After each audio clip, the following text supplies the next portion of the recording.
Dear students, मैं Kuljinder Kaur science mistress सरकारी middle school Mahain block Shri Anandpur Sahib जिला रूपनगर तो बच्चों तुसी मेरिया पिछली वीडियोज़ विच जमात 9वीं दे पाठ नंबर 15 बारे बहुत चंगी तरह पढ़िया ते सुनिया है। पाठ नंबर 15 जिस विच असी गल कीती सी खाद पदार्थां दे संसाधन विच सुधार बारे। अज असी इस वीडियो विच गल करांगे पाठ नंबर 15 दे प्रश्न उत्तरां बारे, अभ्यास दे प्रश्न उत्तर। सो आओ गल करदे हां अभ्यास दे प्रश्नां दी। वारों वारी असी एक एक करके प्रश्नां दे उत्तर लभांगे। सो मैं कोशिश करांगी कि तुहानूं उन्हां प्रश्नां दे उत्तरां नूं बहुत चंगी तरह समझा सकां तां जो तुसी भविख विच उन्हां प्रश्नां दे उत्तरां नूं बहुत चंगी तरह विस्तारपूर्वक एक्सप्लेन कर सको। सब तो पहला प्रश्न नंबर 1 की गल करते हाँ। खाद पदार्थ की हन? बच्चों तुहानूं सामने स्क्रीन ते की दिखाई दे रहा है? तुहानूं एक रोटी की थाली जिस विच अनाज पिया है, सब्जियां पईयां हन, सलाद, फल सारा कुछ पिया है।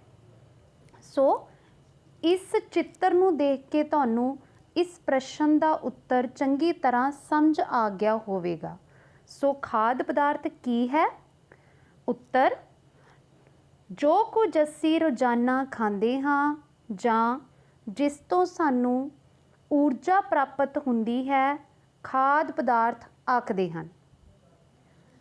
बच्चों इस प्रश्न के उत्तर का ये मतलब है कि सवेर तो लैके शाम तक असी जो भी खांदे हाँ, चाहे वो चावल है, चाहे वो रोटी होवे, चाहे वो दुध है, वो सारे खाद पदार्थ वो सारियां वस्तुआं जिन्हां नूं खा के सानू ऊर्जा मिलती है, वो सारियां ही वस्तुआं खाद पदार्थ अखवाउंदियां हन, जिवें अनाज, फल अते सब्जियां।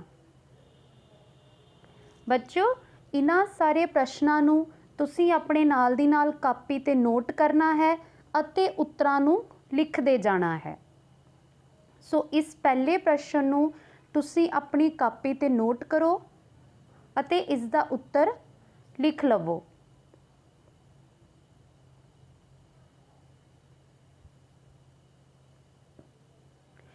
अगे असी गल करते हैं प्रश्न नंबर 2।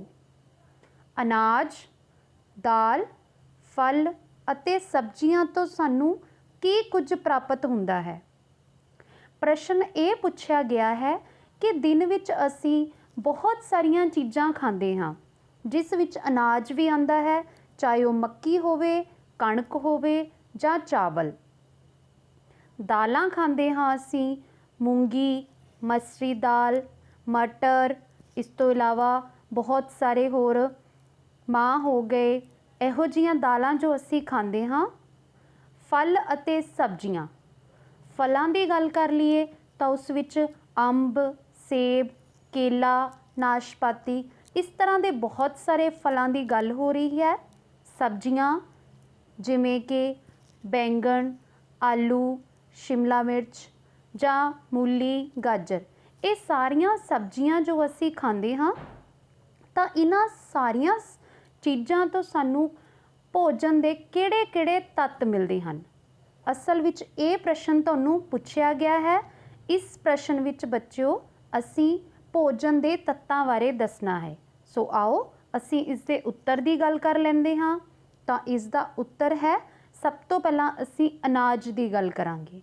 अनाज जिमें कि पहला ही मैं तुहानूं दस्सिया है, कणक, चावल जां मक्की, ये सारे ही अनाज तो सानू बहुत सारी मात्रा विच कार्बोहाइड्रेट मिलता है। सो तुसी ये चीज़ नोट कर लेनी है कि अनाज तो सानू कार्बोहाइड्रेट मिलता है। अगे गल करते हाँ दालां दी। दालां बच्चों सानू प्रोटीन प्रदान करदियां हन। प्रोटीन एक अजिहा तत्त है जो साडे शरीर दे वाधे अते विकास विच मदद करता है। फल अते सब्जियां दी जेकर असी गल कर लईए तां फल अते सब्जियां विच बहुत ज़्यादा मात्रा विच विटामिन अते खनिज पदार्थ हुंदे हन। सो तुसी ये सारा उत्तर नोट कर लेना है।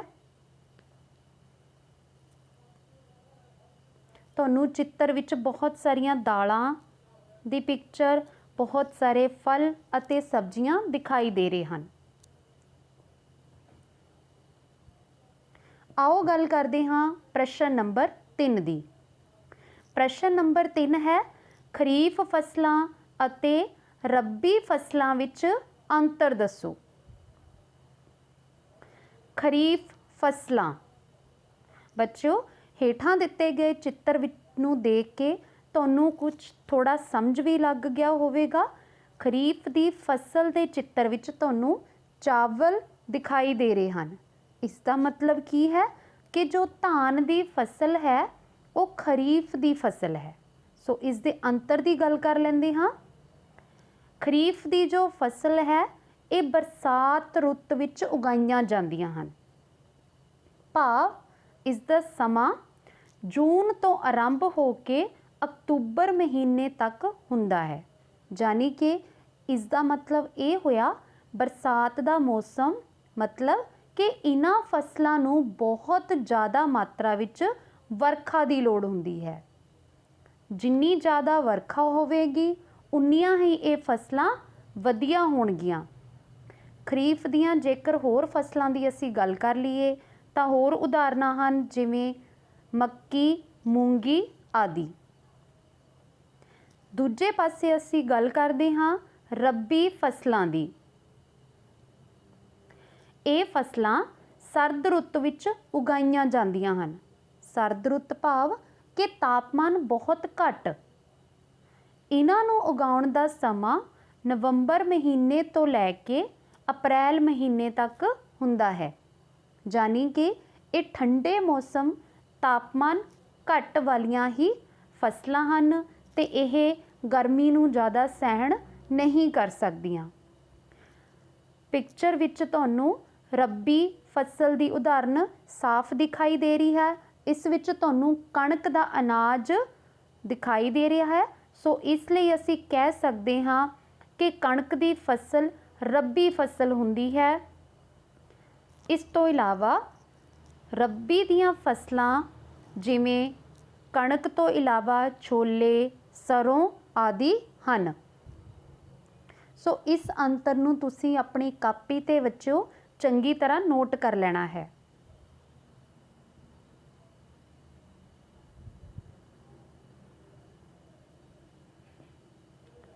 आओ प्रश्न नंबर 4 बारे गल करिए। प्रश्न नंबर 4 अंतर फसली अते फसल चक्कर नूं अपनाउण दे की लाभ हन। इस प्रश्न नूं करन तो पहला बच्चों सब तो पहला तुहानूं ये जानना जरूरी है कि अंतर फसली है की है अते फसल चक्कर की है। जेकर असी अंतर फसल की गल करिए अंतरी फसल तो उसका भाव है इक्को वेले दो या दो तो वध फसलों का बीजना। इस तरह नाल की होवेगा, इस तरह नाल करन नाल किसानां नूं एक तां इक्को समय दो फसलां मिल जाणगियां। दूजे पासे जेकर एक फसल एक पोषक तत्त की वरतों करती है तो उसे इक्को समय दूजी फसल दूजे पोषक तत्त की वरतों करके वधिया पैदावार दे सकती है। इस नाल मिट्टी विच मौजूद पोषक तत्तां की सही वरतों हो जाती है। पर यह ध्यान रखा जाए कि जो किसान ने अंतर फसली लई फसलां चुनियां हन उन्हां दा साइज़ एक बराबर ना होवे। एक फसल थोड़ी वड्डी लंबी होनी चाहिए है ते दूजी फसल आकार विच थोड़ी छोटी होनी चाहिए है तां जो ਉਹਨਾਂ ਨੂੰ ਸਹੀ ਮਾਤਰਾ ਵਿੱਚ ਸੂਰਜ ਦੀ ਰੋਸ਼ਨੀ ਜਾਂ ਹਵਾ ਮਿਲਦੀ ਰਹੇ। ਜੇਕਰ ਅਸੀਂ ਦੂਜੇ ਪਾਸੇ ਗੱਲ ਕਰੀਏ ਫਸਲੀ ਚੱਕਰ ਦੀ, ਤਾਂ ਉਸ ਦਾ ਕੀ ਭਾਵ ਹੈ ਕਿ ਸਾਰਾ ਸਾਲ ਇੱਕੋ ਫਸਲ ਨਾ ਬੀਜਦੇ ਹੋਏ ਸਾਲ ਵਿੱਚ ਬਹੁਤ ਸਾਰੀਆਂ ਫਸਲਾਂ ਦਾ ਉਗਾਉਣਾ। ਇਸ ਨਾਲ ਕੀ ਹੋਵੇਗਾ, ਜਿਵੇਂ ਕਿ ਪਿਛਲੇ ਪ੍ਰਸ਼ਨ ਵਿੱਚ ਮੈਂ ਤੁਹਾਨੂੰ ਖਰੀਫ ਦੀ ਫਸਲ ਤੇ ਰੱਬੀ ਦੇ ਫਸਲ ਚੱਕਰ ਬਾਰੇ ਦੱਸਿਆ ਹੈ। ਇਹ ਖਰੀਫ ਦੀ ਫਸਲ, ਰੱਬੀ ਦੀ ਫਸਲ, ਇਹ ਸਾਰੀਆਂ ਫਸਲਾਂ ਇੱਕ ਸਾਲ ਵਿੱਚ ਲਈਆਂ ਜਾਂਦੀਆਂ ਹਨ। ਅਜਿਹਾ ਕਿਉਂ ਕੀਤਾ ਜਾਂਦਾ ਹੈ? ਫਸਲੀ ਚੱਕਰ ਨੂੰ ਬਣਾਈ ਰੱਖਣ ਲਈ। ਇਸ ਨਾਲ ਬੱਚਿਓ ਕੀ ਹੁੰਦਾ ਹੈ ਕਿ ਮਿੱਟੀ ਦੇ ਪੋਸ਼ਕ ਤੱਤਾਂ ਦੀ ਸਹੀ ਵਰਤੋਂ ਹੁੰਦੀ ਹੈ ਅਤੇ ਮਿੱਟੀ ਵਿੱਚ ਪੋਸ਼ਕ ਤੱਤਾਂ ਦੀ ਕਮੀ ਨਹੀਂ ਆਉਂਦੀ। ਹੁਣ ਤੁਸੀਂ ਸੋਚਦੇ ਹੋਵੋਗੇ ਕਿ ਅਜਿਹਾ ਕਿਵੇਂ ਹੋ ਸਕਦਾ ਹੈ, ਤਾਂ ਮੈਂ ਤੁਹਾਨੂੰ ਸਮਝਾਉਂਦੀ ਹਾਂ ਕਿ ਜਦੋਂ ਅਸੀਂ ਮੰਨ ਲਓ ਕਣਕ ਦੀ ਫਸਲ ਬੀਜਦੇ ਹਾਂ ਤਾਂ ਜਿਹੜੇ ਪੋਸ਼ਕ ਤੱਤਾਂ ਦੀ ਜ਼ਰੂਰਤ ਕਣਕ ਦੀ ਫਸਲ ਨੂੰ ਹੁੰਦੀ ਹੈ ਤਾਂ ਉਹ ਵਰਤ ਲੈਂਦੀ ਹੈ। ਜਦੋਂ ਕਣਕ ਦੇ ਫਸਲ ਦੀ ਵਾਢੀ ਹੋ ਜਾਂਦੀ ਹੈ, ਉਸ ਤੋਂ ਬਾਅਦ ਅਸੀਂ ਮੱਕੀ ਦੀ ਫਸਲ ਬੀਜਦੇ ਹਾਂ ਤਾਂ ਮੱਕੀ ਦੀ ਫਸਲ ਨੂੰ ਪੈਦਾ ਹੋਣ ਲਈ ਕਣਕ ਦੀ ਫਸਲ ਲਈ ਵਰਤੇ ਗਏ ਪੋਸ਼ਕ ਤੱਤਾਂ ਤੋਂ ਇਲਾਵਾ ਕੋਈ ਹੋਰ ਪੋਸ਼ਕ ਤੱਤਾਂ ਦੀ ਜ਼ਰੂਰਤ ਹੁੰਦੀ ਹੈ। ਇੰਨੇ ਸਮੇਂ ਵਿੱਚ ਜਦੋਂ ਅਸੀਂ ਅਗਲੀ ਵਾਰੀ ਕਣਕ ਦੀ ਫਸਲ ਬੀਜਾਂਗੇ ਤਾਂ ਉਹਨਾਂ ਦੇ ਪੋਸ਼ਕ ਤੱਤਾਂ ਦੀ ਪੂਰਤੀ ਹੋ ਜਾਂਦੀ ਹੈ, ਜਿਸ ਨਾਲ ਸਾਰਾ ਸਾਲ ਸਾਨੂੰ ਇੱਕ ਤੋਂ ਵੱਧ ਫਸਲਾਂ ਵੀ ਮਿਲ ਜਾਂਦੀਆਂ ਹਨ ਅਤੇ ਪੋਸ਼ਕ ਤੱਤਾਂ ਦੀ ਨਾਲੋਂ ਨਾਲ ਪੂਰਤੀ ਹੋ ਜਾਂਦੀ ਹੈ। ਬੱਚਿਓ, ਤੁਸੀਂ ਬਹੁਤ ਚੰਗੀ ਤਰ੍ਹਾਂ ਸਮਝ ਗਏ ਹੋ ਕਿ ਅੰਤਰ ਫਸਲੀ ਅਤੇ ਫਸਲੀ ਚੱਕਰ ਵਿੱਚ ਫਰਕ ਕੀ ਹੈ ਤੇ ਇਹ ਕੀ ਹਨ। ਆਓ ਹੁਣ ਅਸੀਂ ਇਹਨਾਂ ਦੇ ਲਾਭ ਦੀ ਗੱਲ ਕਰੀਏ। ਅੰਤਰ ਫਸਲੀ ਦੇ ਲਾਭ। ਨੰਬਰ 1, ਮਿੱਟੀ ਵਿੱਚ ਮੌਜੂਦ ਪੋਸ਼ਕ ਤੱਤਾਂ ਦੀ ਸਹੀ ਵਰਤੋਂ। ਜਿਵੇਂ ਕਿ ਮੈਂ ਤੁਹਾਨੂੰ ਪਹਿਲਾਂ ਹੀ ਦੱਸਿਆ ਹੈ ਕਿ ਅਜਿਹਾ ਕਰਨ ਨਾਲ ਮਿੱਟੀ ਵਿੱਚ ਜੋ ਪੋਸ਼ਕ ਤੱਤ ਮੌਜੂਦ ਹੁੰਦੇ ਹਨ ਉਹਨਾਂ ਦੀ ਸਹੀ ਵਰਤੋਂ ਹੋ ਜਾਂਦੀ ਹੈ। ਨੰਬਰ 2, ਫਸਲਾਂ ਦਾ ਬਿਮਾਰੀਆਂ ਤੋਂ ਬਚਾਅ। ਅੰਤਰ ਫਸਲੀ ਫਸਲਾਂ ਬੀਜਣ ਨਾਲ ਇੱਕੋ ਸਮੇਂ 2 ਜਾਂ 2 ਤੋਂ ਵੱਧ ਫਸਲਾਂ ਲਈਆਂ ਜਾ ਸਕਦੀਆਂ ਹਨ, ਜਿਸ ਨਾਲ ਉਹਨਾਂ ਦਾ ਬਿਮਾਰੀਆਂ ਤੋਂ ਬਚਾਅ ਹੋ ਜਾਂਦਾ ਹੈ। ਨੰਬਰ 3, ਮਿੱਟੀ ਦੀ ਉਪਜਾਊ ਸ਼ਕਤੀ ਬਰਕਰਾਰ। ਇਹ ਮੈਂ ਤੁਹਾਨੂੰ ਪਹਿਲਾਂ ਵੀ ਦੱਸ ਚੁੱਕੀ ਹਾਂ ਕਿ ਅਜਿਹਾ ਕਰਨ ਨਾਲ ਮਿੱਟੀ ਦੀ ਉਪਜਾਊ ਸ਼ਕਤੀ ਬਰਕਰਾਰ ਰਹਿੰਦੀ ਹੈ, ਵਧੀਆ ਰਹਿੰਦੀ ਹੈ। ਦੂਜੇ ਪਾਸੇ ਜੇਕਰ ਅਸੀਂ ਗੱਲ ਕਰ ਲਈਏ ਫਸਲੀ ਚੱਕਰ ਦੀ, ਤਾਂ ਉਸ ਦੇ ਲਾਭ ਹਨ। ਨੰਬਰ 1, ਉਪਜਾਊ ਸ਼ਕਤੀ ਵਿੱਚ ਵਾਧਾ। ਜੇਕਰ ਅਸੀਂ ਸਾਰਾ ਸਾਲ ਇੱਕੋ ਫਸਲ ਬੀਜਦੇ ਰਹਾਂਗੇ ਤਾਂ ਉਹ ਮਿੱਟੀ ਦੀ ਉਪਜਾਊ ਸ਼ਕਤੀ ਨੂੰ ਘਟਾ ਦੇਵੇਗੀ, ਪਰੰਤੂ ਜੇਕਰ ਅਸੀਂ ਫਸਲ ਚੱਕਰ ਨੂੰ ਅਪਣਾਉਂਦੇ ਹਾਂ ਤਾਂ ਉਸ ਨਾਲ ਮਿੱਟੀ ਦੀ ਉਪਜਾਊ ਸ਼ਕਤੀ ਵਿੱਚ ਵਾਧਾ ਹੋ ਜਾਂਦਾ ਹੈ। ਨੰਬਰ 2, ਨਦੀਨਾਂ ਦੇ ਖਾਤਮੇ ਵਿੱਚ ਮਦਦ। ਫਸਲੀ ਚੱਕਰ ਅਪਣਾਉਣ ਨਾਲ ਸਾਰਾ ਸਾਲ ਇੱਕੋ ਜਿਹੇ ਨਦੀਨ ਨਹੀਂ ਉੱਗ ਪਾਉਂਦੇ, ਉਹਨਾਂ ਦਾ ਖਾਤਮਾ ਹੋ ਜਾਂਦਾ ਹੈ, ਕਿਉਂਕਿ ਨਦੀਨਾਂ ਨੂੰ ਮਿਲਣ ਵਾਲੇ ਪੋਸ਼ਕ ਤੱਤਾਂ ਦੀ ਫਸਲ ਵਰਤੋਂ ਕਰ ਲੈਂਦੀ ਹੈ। ਤੀਸਰਾ ਪੁਆਇੰਟ, ਪੋਸ਼ਕ ਤੱਤਾਂ ਦੀ ਪੂਰਤੀ। ਇਹ ਮੈਂ ਤੁਹਾਨੂੰ ਪਹਿਲਾਂ ਵੀ ਸਮਝਾਇਆ ਹੈ ਬੱਚਿਓ ਕਿ ਇੱਕ ਫਸਲ ਨੂੰ ਜਿਹੜੇ ਪੋਸ਼ਕ ਤੱਤਾਂ ਦੀ ਜ਼ਰੂਰਤ ਹੈ, ਜਦੋਂ ਅਸੀਂ ਅਗਲੇ ਸਾਲ ਉਸ ਨੂੰ ਬੀਜਾਂਗੇ ਤੇ ਉਸ ਤੋਂ ਪਹਿਲਾਂ ਦੂਜੀ ਫਸਲ ਵੀ ਦਿੱਤੀ ਜਾਂਦੀ ਹੈ, ਉਨੇ ਸਮੇਂ ਵਿੱਚ ਉਸ ਦੇ ਪੋਸ਼ਕ ਤੱਤਾਂ ਦੀ ਪੂਰਤੀ ਆਸਾਨੀ ਨਾਲ ਹੋ ਜਾਂਦੀ ਹੈ। ਪ੍ਰਸ਼ਨ ਨੰਬਰ 5 ਦੀ ਜੇਕਰ ਗੱਲ ਕਰੀਏ, ਖੇਤਾਂ ਵਿੱਚ ਖਾਦਾਂ ਅਤੇ ਰਸਾਇਣ ਦੀ ਵਰਤੋਂ ਕਿਉਂ ਕਰਦੇ ਹਾਂ। ਬੱਚਿਓ, ਤੁਸੀਂ ਆਪਣੇ ਘਰਾਂ ਵਿੱਚ ਵੀ ਆਪਣੇ ਪੇਰੈਂਟਸ ਨੂੰ ਜਾਂ ਰਿਸ਼ਤੇਦਾਰਾਂ ਨੂੰ ਜਿਨ੍ਹਾਂ ਨੇ ਖੇਤੀ ਕੀਤੀ ਹੋਈ ਹੈ ਜਾਂ ਕਰ ਰਹੇ ਹਨ, ਉਹਨਾਂ ਨੂੰ ਫਸਲਾਂ ਨੂੰ ਖਾਦਾਂ ਪਾਉਂਦੇ ਹੋਏ ਬਹੁਤ ਵਾਰੀ ਵੇਖਿਆ ਹੋਵੇਗਾ। ਤਾਂ ਕੀ ਤੁਸੀਂ ਜਾਣਨ ਦੀ ਕੋਸ਼ਿਸ਼ ਕੀਤੀ ਹੈ ਕਿ ਅਸੀਂ ਫਸਲਾਂ ਨੂੰ ਖਾਦਾਂ ਕਿਉਂ ਪਾਉਂਦੇ ਹਾਂ? ਆਓ ਇਸ ਦੇ ਉੱਤਰ ਦੀ ਗੱਲ ਕਰਦੇ ਹਾਂ। ਪੌਦਿਆਂ ਵਿੱਚ ਪੋਸ਼ਕ ਤੱਤਾਂ ਦੀ ਪੂਰਤੀ ਲਈ ਖਾਦਾਂ ਅਤੇ ਰਸਾਇਣਿਕਾਂ ਦੀ ਜ਼ਰੂਰਤ ਹੁੰਦੀ ਹੈ ਤਾਂ ਜੋ ਉਹਨਾਂ ਦਾ ਸਹੀ ਤਰੀਕੇ ਨਾਲ ਵਾਧਾ ਅਤੇ ਵਿਕਾਸ ਹੋ ਸਕੇ।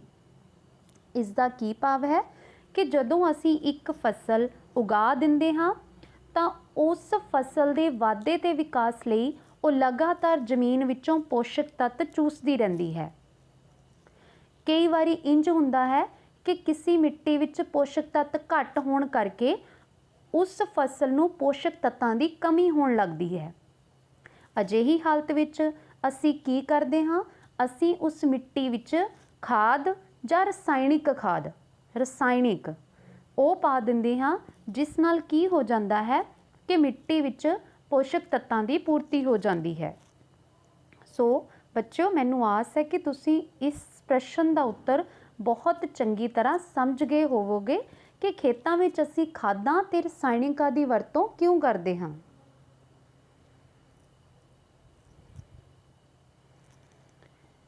ਪ੍ਰਸ਼ਨ ਨੰਬਰ 6 ਵਿੱਚ ਪੁੱਛਿਆ ਗਿਆ ਹੈ ਕਿ ਕੁਝ ਰਸਾਇਣਿਕ ਖਾਦਾਂ ਦੇ ਨਾਂ ਦੱਸੋ। ਤੁਸੀਂ ਆਪਣੇ ਘਰ ਆਪਣੇ ਪਿਤਾ ਕੋਲੋਂ ਜਾਂ ਤਾਇਆ ਚਾਚਾ ਜੀ ਕੋਲੋਂ ਜਦੋਂ ਉਹ ਰਸਾਇਣਿਕ ਖਾਦ ਖੇਤਾਂ ਵਿੱਚ ਪਾਉਂਦੇ ਹਨ ਤਾਂ ਕੀ ਤੁਸੀਂ ਕਦੇ ਉਸ ਦਾ ਨਾਮ ਜਾਣਨ ਦੀ ਕੋਸ਼ਿਸ਼ ਕੀਤੀ ਹੈ? ਜੇਕਰ ਨਹੀਂ ਤਾਂ ਤੁਸੀਂ ਹੁਣ ਅੱਗੇ ਤੋਂ ਭਵਿੱਖ ਵਿੱਚ ਇਸ ਗੱਲ ਦਾ ਧਿਆਨ ਰੱਖਣਾ ਹੈ ਕਿ ਜਦੋਂ ਵੀ ਉਹ ਖਾਦ ਪਾਉਣ ਤਾਂ ਉਹਨਾਂ ਕੋਲੋਂ ਉਸ ਖਾਦ ਦਾ ਨਾਮ ਜ਼ਰੂਰ ਪੁੱਛਣਾ ਹੈ, ਤਾਂ ਜੋ ਤੁਹਾਨੂੰ ਜਾਣਕਾਰੀ ਹਾਸਲ ਹੋ ਸਕੇ ਕਿ ਰਸਾਇਣਿਕ ਖਾਦਾਂ ਦੇ ਕਿਹੋ ਜਿਹੇ ਨਾਮ ਹੁੰਦੇ ਹਨ। ਮੈਂ ਕੁਝ ਰਸਾਇਣਿਕ ਖਾਦਾਂ ਦੇ ਤੁਹਾਨੂੰ ਨਾਮ ਦੱਸਾਂਗੀ, ਸੋ ਤੁਸੀਂ ਆਪਣੀ ਕਾਪੀ 'ਤੇ ਨੋਟ ਕਰ ਲੈਣਾ ਹੈ ਅਤੇ ਇਸ ਨੂੰ ਯਾਦ ਵੀ ਰੱਖਣਾ ਹੈ। ਸਭ ਤੋਂ ਪਹਿਲਾਂ ਯੂਰੀਆ। ਸਾਡੇ ਦੇਸ਼ ਵਿੱਚ ਆਮ ਵਰਤੀ ਜਾਣ ਵਾਲੀ ਖਾਦ ਯੂਰੀਆ ਹੈ। ਇਹ ਫੈਕਟਰੀਆਂ ਵਿੱਚ ਤਿਆਰ ਹੁੰਦੀ ਹੈ ਅਤੇ ਇਹ ਇੱਕ ਰਸਾਇਣਿਕ ਖਾਦ ਹੈ। ਇਸ ਤੋਂ ਇਲਾਵਾ ਅਮੋਨੀਆ ਸਲਫੇਟ, ਤੁਹਾਨੂੰ ਚਿੱਤਰ ਵਿੱਚ ਵੀ ਬੱਚਿਓ ਚੰਗੀ ਤਰ੍ਹਾਂ ਦਿਖਾਈ ਦੇ ਰਹੀ ਹੈ। ਅਮੋਨੀਆ ਸਲਫੇਟ ਖਾਦ, ਇਹ ਚਿੱਟੇ ਰੰਗ ਦੀ ਹੁੰਦੀ ਹੈ। ਛੋਟੇ ਛੋਟੇ ਦਾਣੇ, ਇਹ ਦਾਣੇ ਜੋ ਛੋਟੀਆਂ ਛੋਟੀਆਂ ਇਹ ਰਸਾਇਣਿਕ ਖਾਦਾਂ ਹੁੰਦੀਆਂ ਹਨ, ਜਦੋਂ ਅਸੀਂ ਇਸ ਨੂੰ ਖੇਤ ਵਿੱਚ ਸੁੱਟ ਦਿੰਦੇ ਹਾਂ ਤਾਂ ਇਹ ਹਵਾ ਤੇ ਪਾਣੀ ਨਾਲ ਕਿਰਿਆ ਕਰਕੇ ਇੱਕਦਮ ਤਰਲ ਪਦਾਰਥ ਜਾਂ ਗੈਸੀ ਰੂਪ ਤਰਲ ਪਦਾਰਥ ਬਣ ਜਾਂਦੀਆਂ ਹਨ। ਭਾਵ ਫਸਲ ਵਿੱਚ ਮਿੱਟੀ ਵਿੱਚ ਰਚ ਜਾਂਦੀਆਂ ਹਨ, ਮਿੱਟੀ ਦੁਆਰਾ ਸੋਖ ਲਈਆਂ ਜਾਂਦੀਆਂ ਹਨ। ਇਸ ਤੋਂ ਇਲਾਵਾ ਹੋਰ ਰਸਾਇਣਿਕ ਖਾਦਾਂ ਸੁਪਰ ਫਾਸਫੇਟ ਜਾਂ ਪੋਟਾਸ਼ੀਅਮ ਸਲਫੇਟ ਹੈ। ਪ੍ਰਸ਼ਨ ਨੰਬਰ 6 ਦੀ ਜੇਕਰ ਗੱਲ ਕਰੀਏ ਤਾਂ ਇਹ ਹੈ ਨਦੀਨ ਕੀ ਹਨ, ਇਹ ਫਸਲਾਂ ਨੂੰ ਕਿਵੇਂ ਨੁਕਸਾਨ ਪਹੁੰਚਾਉਂਦੇ ਹਨ। ਮੈਨੂੰ ਆਸ ਹੈ ਕਿ ਬਹੁਤ ਸਾਰੇ ਬੱਚਿਆਂ ਨੂੰ ਇਸ ਪ੍ਰਸ਼ਨ ਦਾ ਉੱਤਰ ਆਉਂਦਾ ਵੀ ਹੋਵੇਗਾ ਕਿ ਨਦੀਨ ਕੀ ਹਨ। ਨਦੀਨ, ਜਿਸ ਨੂੰ ਕਿ ਅਸੀਂ ਘਾਹ, ਆਮ ਭਾਸ਼ਾ ਵਿੱਚ ਘਾਹ ਜਾਂ ਜੜੀ ਬੂਟੀ ਕਹਿ ਦਿੰਦੇ ਹਾਂ। ਸਭ ਤੋਂ ਪਹਿਲਾਂ ਜਾਣ ਲਈਏ ਕਿ ਨਦੀਨ ਕੀ ਹਨ, ਤਾਂ ਇਸ ਦਾ ਉੱਤਰ ਹੈ ਫਸਲ ਦੇ ਨਾਲ ਕੁਝ ਫਾਲਤੂ ਪਦਾਰਥ ਉੱਗ ਜਾਂਦੇ ਹਨ ਜੋ ਫਸਲ ਦੇ ਪੋਸ਼ਕ ਤੱਤ ਲੈ ਕੇ ਉਹਨਾਂ ਨੂੰ ਨੁਕਸਾਨ ਪਹੁੰਚਾਉਂਦੇ ਹਨ। ਇਹਨਾਂ ਨੂੰ ਨਦੀਨ ਕਿਹਾ ਜਾਂਦਾ ਹੈ। ਸੋ ਮੈਂ ਤੁਹਾਨੂੰ ਹੋਰ ਵੀ ਚੰਗੀ ਤਰ੍ਹਾਂ ਸਮਝਾਉਂਦੀ ਹਾਂ। ਤੁਸੀਂ ਬਹੁਤ ਵਾਰੀ ਬੱਚਿਓ, ਜਦ ਖੇਤ ਵਿੱਚ ਅਸੀਂ ਫਸਲ ਬੀਜੀ ਹੁੰਦੀ ਹੈ, ਜਦੋਂ ਫਸਲ ਥੋੜ੍ਹੀ ਉੱਗਣੀ ਸ਼ੁਰੂ ਹੋ ਜਾਂਦੀ ਹੈ ਤਾਂ ਉਸ ਵਿੱਚ ਛੋਟਾ ਛੋਟਾ ਘਾਹ, ਬੂਟੀ, ਮਤਲਬ ਘਾਹ ਉੱਗ ਜਾਂਦਾ ਹੈ।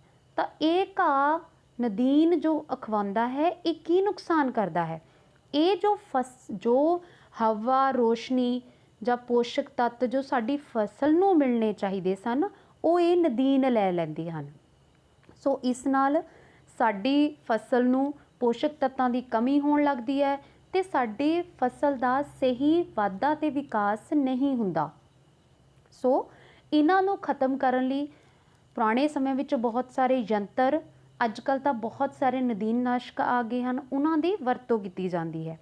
ਕੁਝ ਮੈਂ ਤੁਹਾਨੂੰ ਦੱਸ ਵੀ ਦਿੰਦੀ ਹਾਂ ਕਿ ਪੁਰਾਣੇ ਸਮੇਂ ਵਿੱਚ ਗੋਡੀ ਕਰਕੇ, ਖੁਰਪੇ ਨਾਲ ਗੁਡਾਈ ਕਰਕੇ ਨਦੀਨਾਂ ਨੂੰ ਕੱਢਿਆ ਜਾਂਦਾ ਸੀ, ਪਰੰਤੂ ਅੱਜ ਕੱਲ੍ਹ ਨਦੀਨਨਾਸ਼ਕ ਜਿਵੇਂ 2,4-D, ਬੂਟਾਕਲੋਰ, ਇਹਨਾਂ ਦੀ ਵਰਤੋਂ ਕਰਕੇ ਨਦੀਨਾਂ ਨੂੰ ਮਾਰਿਆ ਜਾਂਦਾ ਹੈ। ਕੁਝ ਨਦੀਨ ਦੀਆਂ ਕਿਸਮਾਂ ਹਨ। ਕਿਹੋ ਜਿਹੇ ਨਦੀਨ ਹੁੰਦੇ ਹਨ? ਜਿਵੇਂ ਬਾਥੂ, ਜੰਗਲੀ ਘਾਹ ਆਦਿ। ਤੁਹਾਨੂੰ ਚਿੱਤਰ ਵਿੱਚ ਵੀ ਕੁਝ ਫਸਲ ਦੇ ਨਾਲ ਉੱਗਣ ਵਾਲੇ ਨਦੀਨ ਦਿਖਾਈ ਦੇ ਰਹੇ ਹਨ।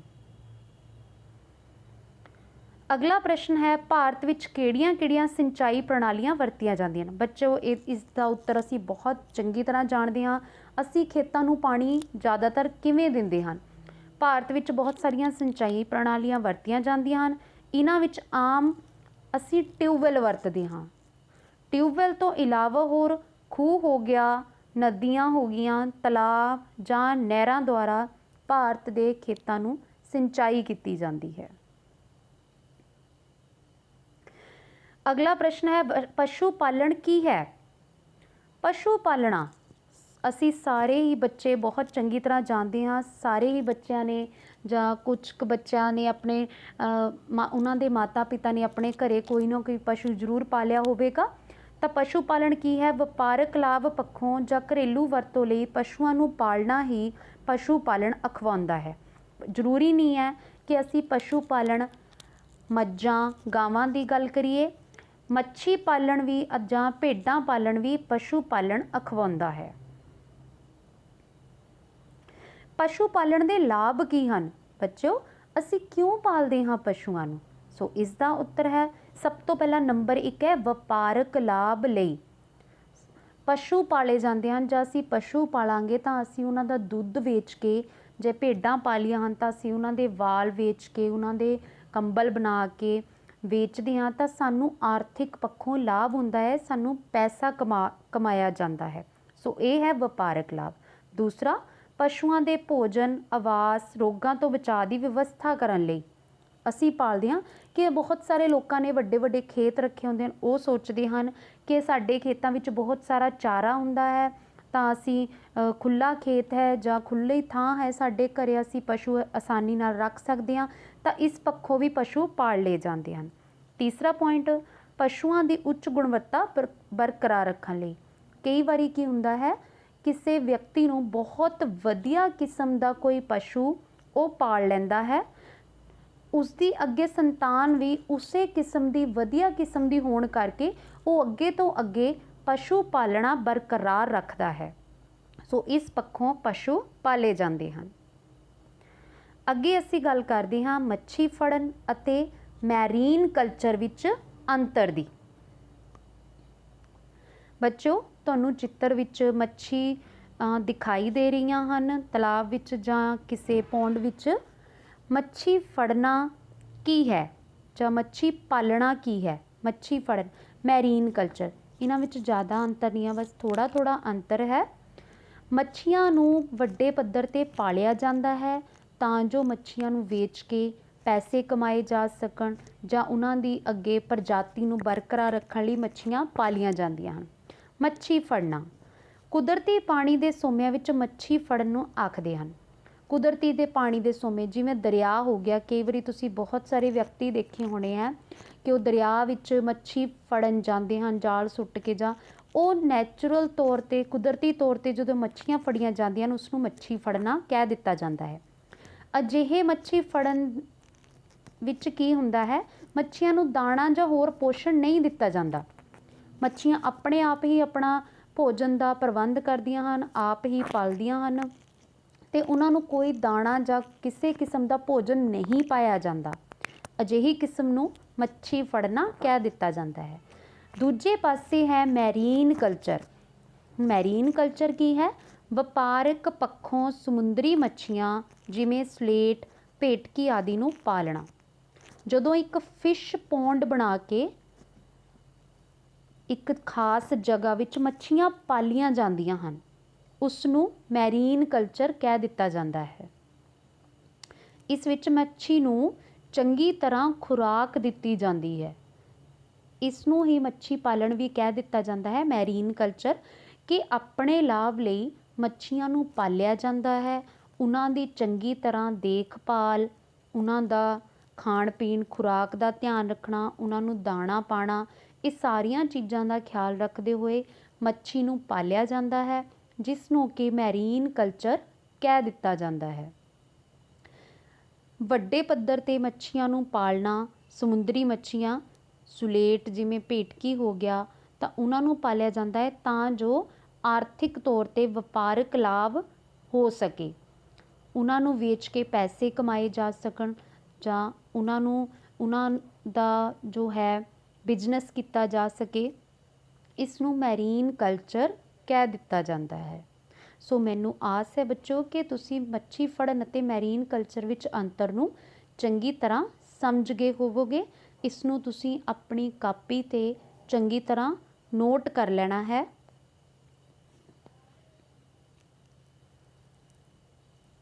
ਸੋ ਇਹ ਸੀ ਸਾਡੇ ਪਾਠ ਨੰਬਰ 15 ਜੋ ਕਿ ਹੈ ਖਾਦ ਪਦਾਰਥਾਂ ਵਿੱਚ ਸੰਸਾਧਨ ਅਤੇ ਸੁਧਾਰ।